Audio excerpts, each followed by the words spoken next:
오늘은 이게 텍스트가 책을 봐도 돼. 잘 안 보이면은 책을 봐도 돼. 오늘하고 다음 시간 거쳐서 정의에 대해서, 특히 공정이 무엇이냐에 대해서 볼 거야. 근데 정의에 관한 거는 볼래? 이거 나중에 다 줄 테니까 이거는 프린트를 해가지고 이렇게 키워드를 다 정리한 거야. 이슈, 쟁점이 뭐고, 뭐 예를 들면 사회 제도에서 정의는 왜 중요하고, 뭐 어떻게 해야 정의로운 사회를 구현할 수 있느냐, 뭐 분배적 정의가 우선하냐, 소유권적 정의가 우선하냐, 뭐 이런 것들, 이런 걸 가지고 이제 문제를 구성하는 거야. 기출 문제가 이렇게 많아, 그치? 어마어마하게 많지, 그치? 지금도 대학에서 출제하는 문제의 탑5 안에 드는 거야, 정의는. 그러니까 이번에 맞닥뜨리는 대학 논술 문제에서 어느 한두 군데는 정의를 주제로 문제를 출제한다고 보면 되죠. 응? 이렇게 많이 나오는 거야, 이렇게. 다양한 어떤 시각을 가지고. 그러니까 이런 걸 한번 쭉 읽어보면, 뭐, 어떤 식으로 정의를 주제로 문제를 꾸려내느냐, 이런 것들도 볼 수가 있겠지, 그지? 응? 이런 키워드들을 유심히 볼 수 있어야 되겠지, 그지? 응? 공동선, 공정, 분배정의 관련한 어떤 기본 개념들, 또 인권과 사회정의에 관한 여러 가지 쟁점들, 지금 일어나는 것들이 있지. 가장 대표적인 게 뭐야? 기여입학제 같은 게. 기여입학제라 그러면 안 되지. 우리나라에서는 뭐라 그러나? 사회적, 뭐, 대표적인 게 소수자, 사회적 약자 배려 전형 같은 것들이 있지, 그지? 과연 이게 정의로운가, 공정한가? 이런 것들 가지고 많은 이슈를 가지고 있어요. 찬반 양론들이 벌어지고 있고 막 그렇단 말이야. 그래서 먼저 얘기를 할 게 뭐냐면은, 예를 들어서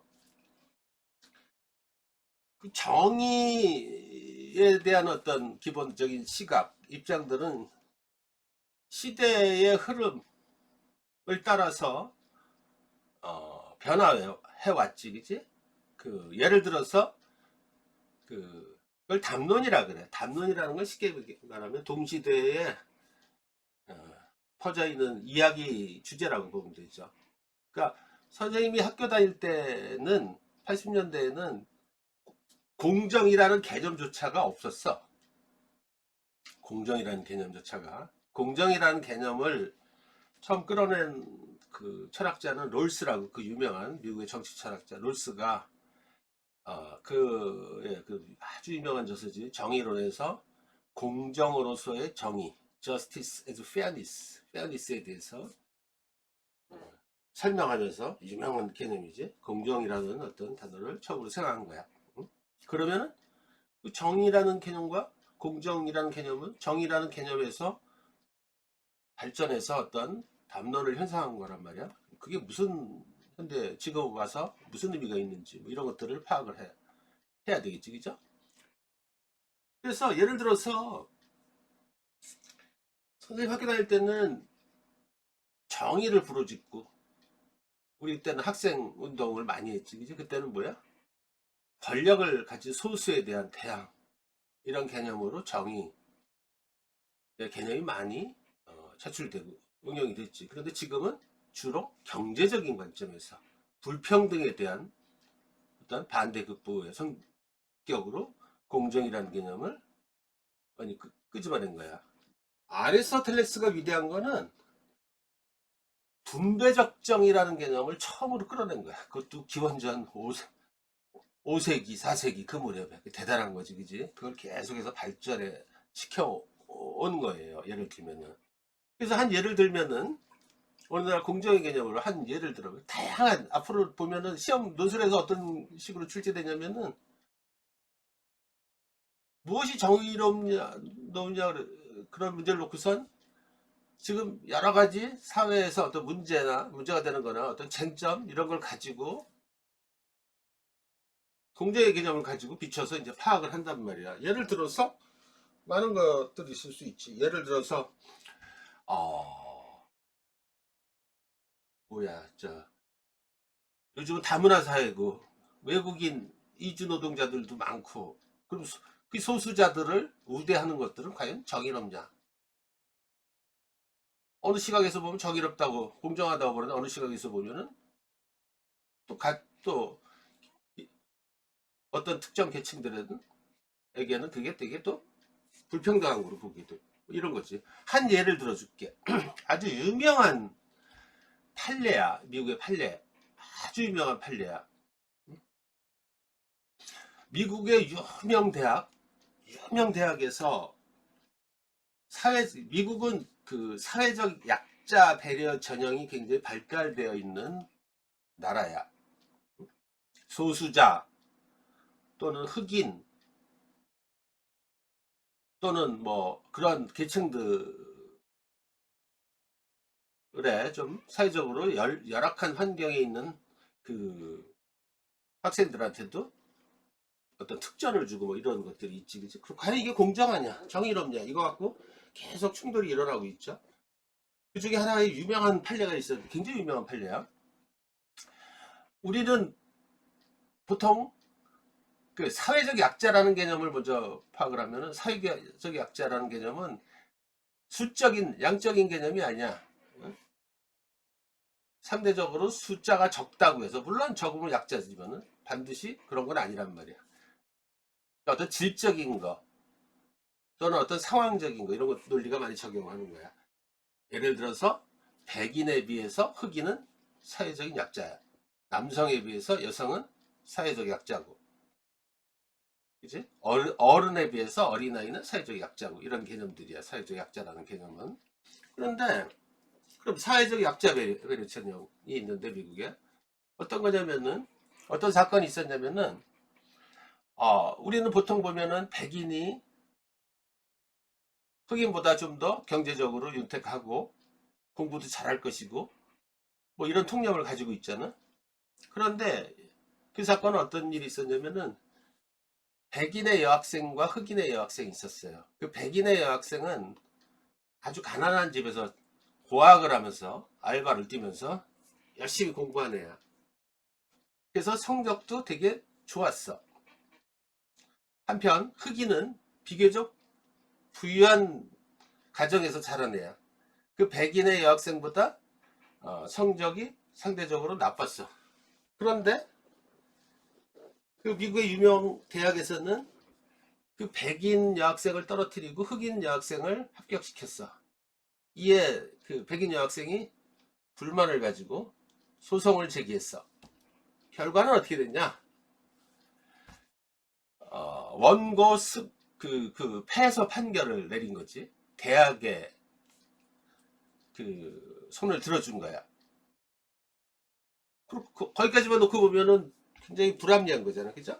그러면 항상 그 판결에 대한 이유가 되게 중요하겠지, 그지?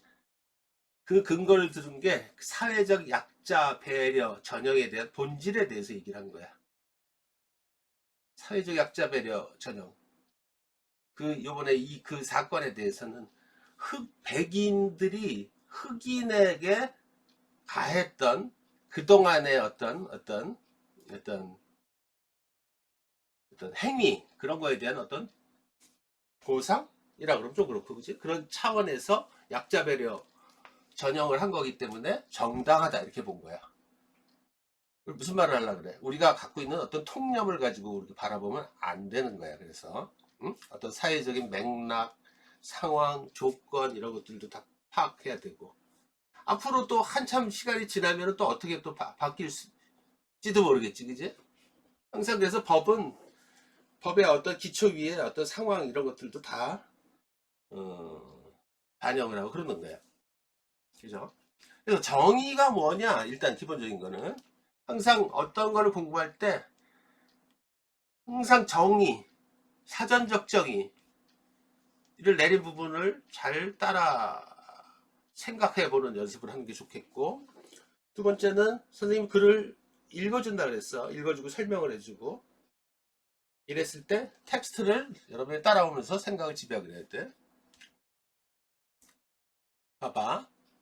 그래서 글과 글, 말과 글, 말과 말 사이에는 간극이 많아서 그 간극을 생각으로 채워넣는 연습을 많이 해야 된다는 거지. 한번 볼게. 인간이 사회생활을 영위하는 데 있어서 마땅히 지켜야 할 보편타당한 생활 규범이자 절대 이념을 정의라 그래. 법이 공동체의 질서라면은 정의의 과제는 공동체의 질서를 수호하는 거겠죠. 정의의 개념은 법률 및 권리의 개념과 연계하여 발전해 왔다. 이해되지? 오늘날 정의에 대한 물음은 공정 개념과 관련되어 있다. 공정은 인간 상호 간의 존중과 불평등 해소, 이게 중요하지. 그리고 자유의 형평성, 그리고 사회적 연대로 규정된다. 한마디로 얘기하면 공정은 개인의 어떤 문제, 담론보다는 공동체적 담론이라고 보는 거야. 알겠지? 알겠지? 고대 로마의 법학자인 울피아누스는 각자에게 그의 몫을 돌리려는 항구적인 의지라고 정의를 규정했다. 각자에게 각자의 몫을 돌리려는 의지라는 거야. 정의라는 게.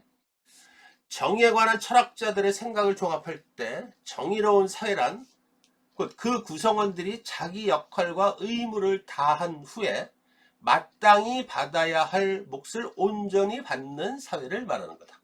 사회 안에서 이루어지는 거란 말이야. 정의는 개인적인 영역이 아니라는 거지. 그치? 그래서 그 흐름을 보면은 기원전 5, 4세기의 어떤 플라톤과 아리스토텔레스가 정의에 대한 어떻게 규정해 놨는지, 그리고 이 정의가 자유주의 개념과 연결해서 어떻게 발전해 왔는지, 이때 공리주의적 사고가 크게 기여를 했어. 그리고 그 유명한 20세기에 존 롤스의 공정으로서의 정의 개념, 이때부터 이제 공정에 대한 담론이 본격화된 거지. 참고로 정의론이 쓰여진 시기는 90년대야. 그래서 선생님은 롤스의 이론을 배우지 못했어. 응? 학교에서. 응? 그리고 롤스와 대척점에 있는 또 한 명의 유명한 미국의 철학자인 노직이 자유지상주의 관점에서 정의를 어떻게 보고 있는지. 그래서 롤스와 노직의 정의의 개념을 비교해서 많이 출제가 되고 있어. 현대 들어서 코헨, 마이클 센, 왈저, 공동체, 여러 철학자들이 공정에 대해서 많은 얘기를 하는데, 이거는 별도로 텍스트를 만든 게 있어. 그건 나중에 선생님하고 같이 보면 되겠지, 그지? 그래서 보자. 간략하게 보고 이제 그 철학자들이 어떻게 얘기를 하고 있는지를 한번 우리가 바라보면 되겠지. 여기에 나오는 주요 개념들은 선생님이 계속 올릴 거니까 그 아카이브에서 너 찾아서 보란 말이야. 자, 플라톤은 정의는 개인적인 덕인가, 덕이라는 말을 지금 아니면 사회적 삶의 조화로운 조직화인가 라는 두 관점, 개인적인 관점이냐 사회적인 관점이냐 사이에 타협을 시도했다. 그는 국가론에서 개인의 보편적 덕으로서의 정의와 사회적 삶과의 조화를 꾀했다. 즉 지혜, 용기, 절제, 정의, 이걸 사주덕이라고 그러죠. 정의의 지혜, 용기, 절제의 덕이 서로 조화를 이룰 때 이데아 배웠죠. 선의 이데아는 완성되며 이러한 상태가 곧 정의라고 보았다. 굉장히 압축해 놨으니까 이제 우리가 파악을 해봐야겠지. 그러니까 보편적인 정의로서의 데피니션, 정의를 저스티스를 얘기를 한 거야. 플라톤부터 출발해. 정의에 대해서 꼭 알아야 되는 철학자, 반드시 알아야 되고, 모든 출발점은 사실은 아리스토텔레스라고 보면 돼. 아리스토텔레스의 정의는 정치 공동체를 위해 행복을 창출하고 보존하는 행위다. 계속 공동체 얘기를 해, 그지? 그에 따라 정의는 공동체의 이익을 대상으로 하는 일반적 정의 또는 법적 정의와 개인의 복지를 대상으로 하는 특수적 정의 또는 좁은 의미로서의 정의로 나눌 수 있다. 넓은 포괄적인 의미가 있고 좁은 의미가 있어. 좁은 의미로서의 정의는 다시 개인들 사이의 타협과 관련되고 평등의 원리를 따르는 교정적 정의, 시정적 정의라 그러지. 교정하는, 교회라는 와 각자의 공헌에 따라 이익을 분배하는 배분적 정의, 분배적 정의. 이게 중요하지. 아까 말했듯이 아리스토텔레스는 분배적 정의 담론을 처음으로 끌어낸 철학자야. 어느 경우에나 정의의 궁극의 지향점은 평등의 원리에 기초한 공정성의 확립에 있다. 자, 공정성이 그럼 뭐냐? 이거 갖고 이제 많은 논란이 벌어지고 철학자마다 여러 생각이 있는 거야. 무엇이 공정하냐? 이걸 19세기에 그리고 이 기원전 4세기 유럽의 서양의 철학사를 보면은 서양은 나중에 또 이것도 한번 정리를 해줄게. 두 번의 지식의 대폭발이 일어나 서양의 지성사는. 그리고 한 서너 번의 전회라 그러지. 전환, 코페르니쿠스적 전환이라 그러지. 발사, 사고의 인식의 전환이 일어나. 두 번의 지식의 대폭발이 처음에 일어난 건 뭐야? 기원전 5, 4세기의 그리스 철학. 그때 많은 플라톤, 아리스토텔레스를 중심으로 많은 담론, 철학적인 어떤 세제들이 끌어내는 거지. 그러다가 중세 들어서는 한 1000년 동안 암흑기라 그러지, 그지? 신학적인 사고가 지배를 하고 그 이후에 15세기 이후에 들어서 이제 근세가 열리게 되지. 이때 데카르트를 비롯한 근세 철학자들이 또 지식의 대폭발이 일어나지, 그지? 그러면서 이제 현대로 이어지는 거야. 그래서 어찌 보면은 근대에는 정의 개념에 대해서는 그렇게 큰 담론들이 별로 없었어. 왜냐하면 그때는 과학 지식의 발달 뭐 이런 거로다가 인간 이성에 대해서, 인간의 본질에 대해서 많은 생각을 한 거야. 르네상스라 그러잖아, 그렇지? 이후 19세기 중반 이후에 정의에 대해서 또 많은 또 담론을 쏟아낸 어떤 사상이 공리주의 사상이에요. 공리주의 사상은 여러분들은 최대 다수의 최대 행복, 배부른 돼지보다 배고픈 소크라테스가 더 낫다 이런 단어밖에 모르는데 사실은 굉장히 서양 철학사, 지성사에서 굉장히 중요하게 다루는 개념이야. 공리주의가 중요한 건 뭐냐면은 서양 근대 이후에 자유주의 사상을 중심으로 생각이 펼쳐지고 있는데 이때 처음으로 평등주의 사상을 염두에 두고 그 사상을 끄집어냈다는 점에서, 접목을 시켰다는 점에서 굉장히 중요한 거야. 나중에 공리주의, 최대 다수의 최대 행복의 원칙인 공리의 원리를 정의의 보편 원칙으로 적용할 수 있다는 사상이다. 공리는 두 가지 개념이 있어요. 공리는 첫 번째는, 그러니까 이게 한자를 여러분들은 모르겠지만은 여기다 쓰기 뭐하고 그래. 공리는 선생님 학교 다닐 때, 대학교 때는 그 유틸리티라는 개념으로 많이 썼어. 효용성. 최대 다수의 최대 행복의 원칙도 기본적으로는 효용성의 가치를 중시한다는 어떤 사상이지. 유틸리티, 효용성, 유용성의 개념. 근데 또 하나의 개념이 있지, 그지? 공리, 퍼블리시티라고 해야 되나? 공적 독리, 공적 권리, 공공성의 개념.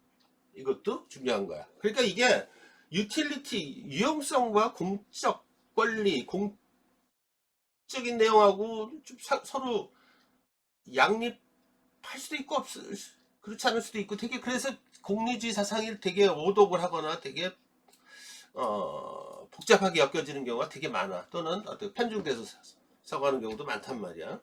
아무튼 그래서 두 가지 개념으로 우리가 바라다 봐야 돼 이거는. 응? 근데 우리는 그 고정관념이라는 게 되게 무서운 거야. 공리주의는 거의 효용성의 개념으로 많이 접근했어 그동안에. 선생님 학교 다닐 때는 그렇게 배웠어. 어?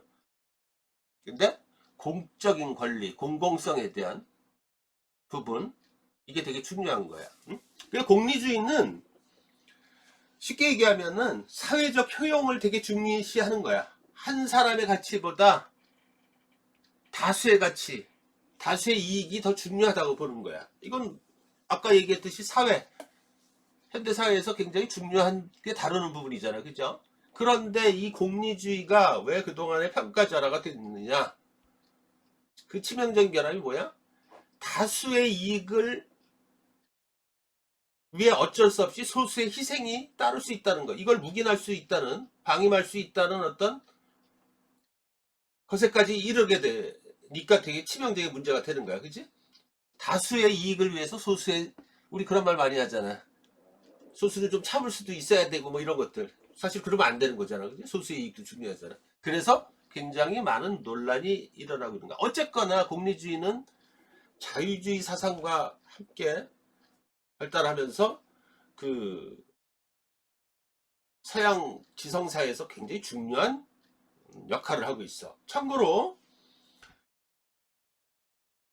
자유주의, 공리주의 여러 가지 어떤 주의, 무슨 뭐 또는 이런 여러 가지 어떤 사상들은 이것도 단편적으로 외우면 안 되는 거야. 그지? 다 포개지고 어떤 시각으로 들여다보느냐에 따라 편의상 구분해 놓은 거야. 칸트가 얘기했죠. 그죠? 어떤 개념은 우리가 사고의 편의를 위해서 만드는 일종의 개념틀에 불과하다는 거야. 그지? 그게 맞는 말이야. 그지?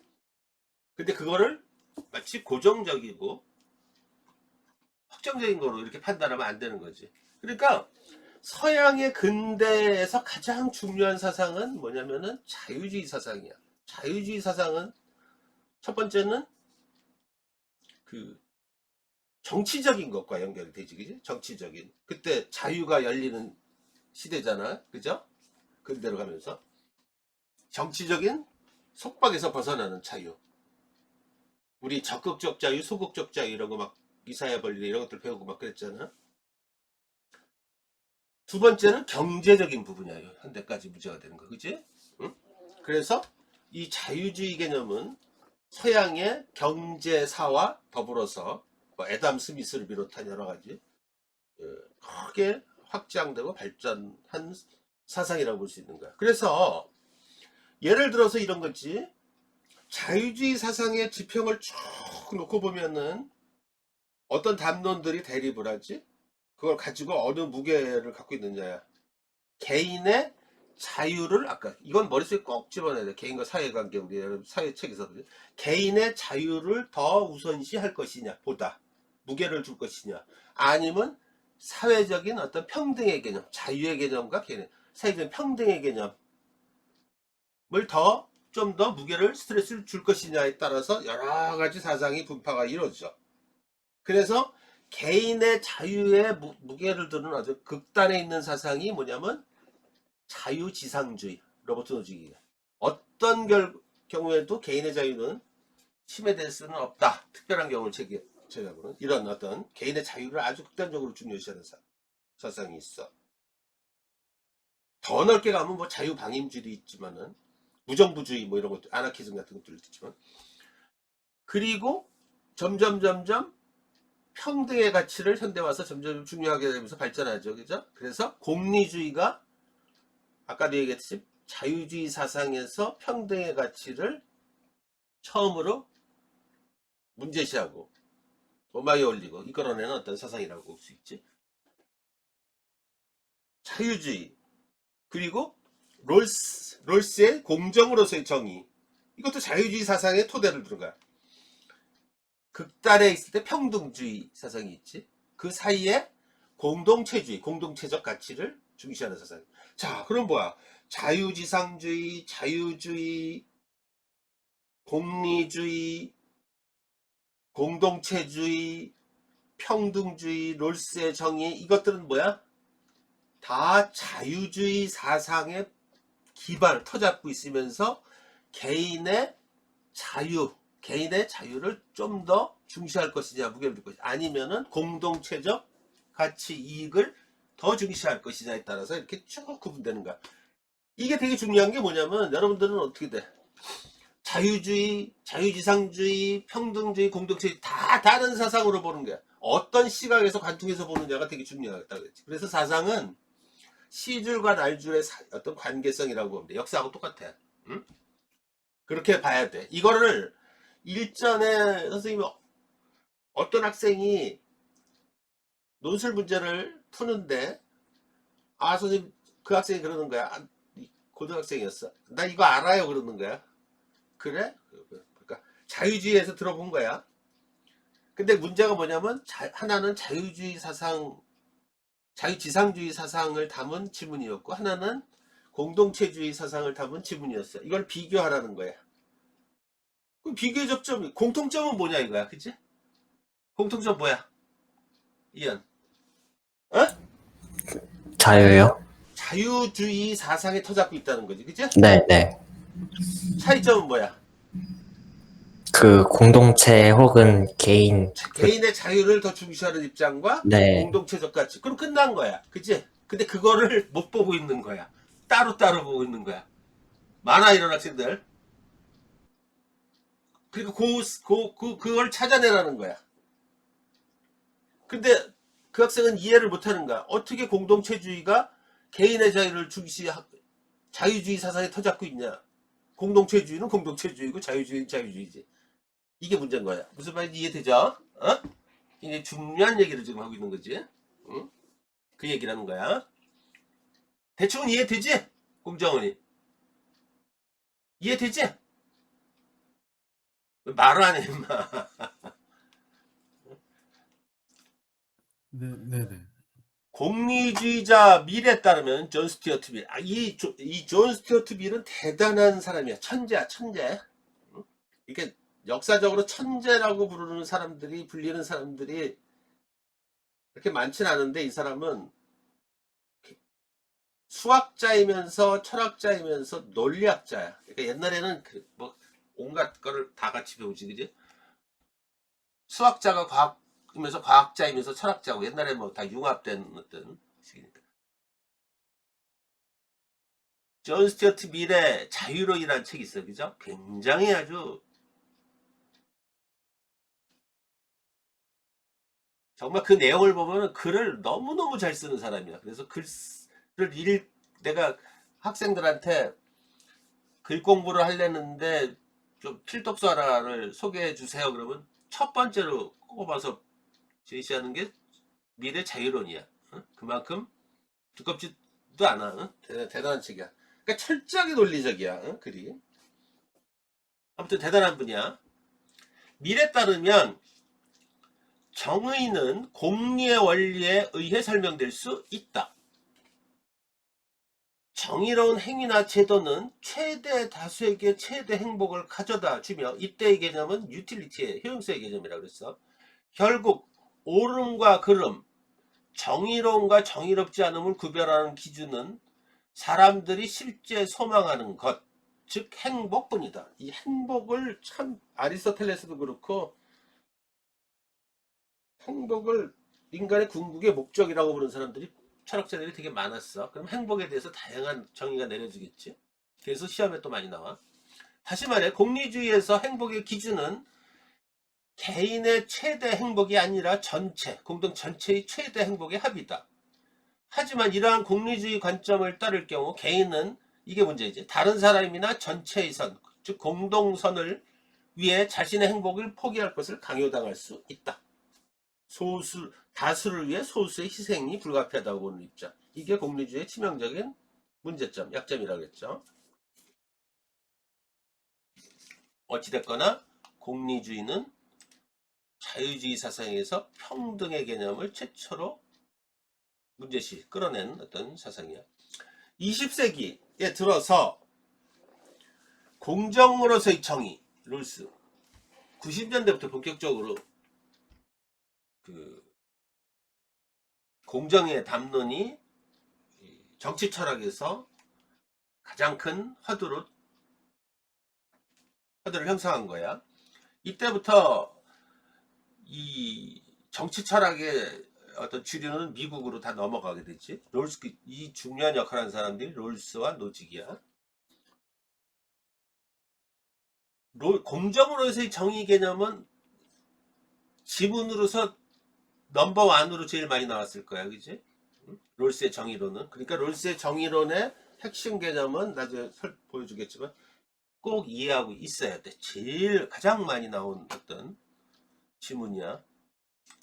공정, 정의 개념이 나오면 거의 롤스를 제외하고는 이거 어떻게 이걸 어떻게 닫는 거지? 설명이 안 되지. 롤스는 부와 자유, 기회 및 자존심을 공정하게 배분하는 것이 정의라고 봤다. 이를 위해서는 누구든지 자유를 누릴 수 있는, 다시 말해 개인에게 경쟁의 기회를 평등하게 부여할 수 있어야 한다.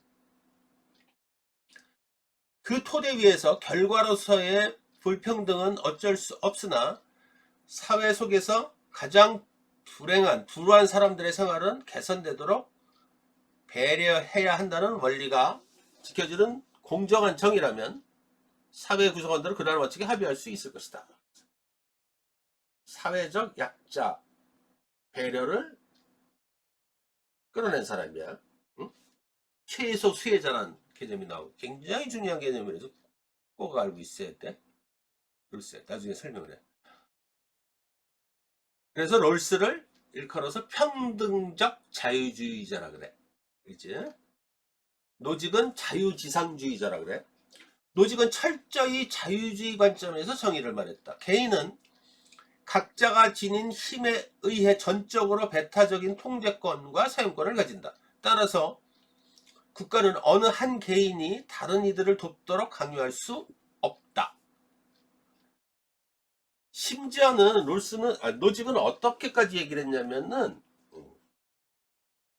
개인한테 세금을 무리하게 우리 직장인들 세금 많이 내지 부과하는 거는 도둑질과 다름없다는 거야. 어?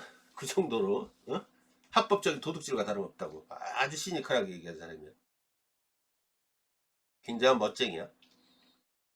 노직은 개인들 사이에 적법한 계약을 맺지 않는 한 개인이 타인의 이익을 위해 헌신할 의무는 없다고 봤다. 노직은 강제된 도움을 금하며 타인을 돌보아야 할 당위성은 모두 계약에서 도출된다고 생각했다. 그런데 되게 재밌는 건 말이야. 미국이라는 나라가 참 재밌는 나라 같아. 롤스는 하버드 대학 교수였지, 그지? 노직도 아마 그랬을 거야. 그러니까 같은 대학에서 서로 양립되는 사상을 가지고 이렇게 다툰다는 거, 그거 참 쉽지 않은 일이지, 그지? 응? 그 석학들이. 그 미국이 그런 것들이 허용이 되고 있는 거야. 응? 아무튼 대단한 철학자야. 코헨, 캐나다 출신으로 지금 다 20세기 철학이야. 미국을 대표하는 또 한 명의 정치 철학자인 앨런 코헨은 정의와 관련한 노직의 주장에 반대했다. 앞으로 롤스, 노직, 코헨, 센, 아마티아 센, 또 왈저, 여러 지금 살아있는 분들 많아.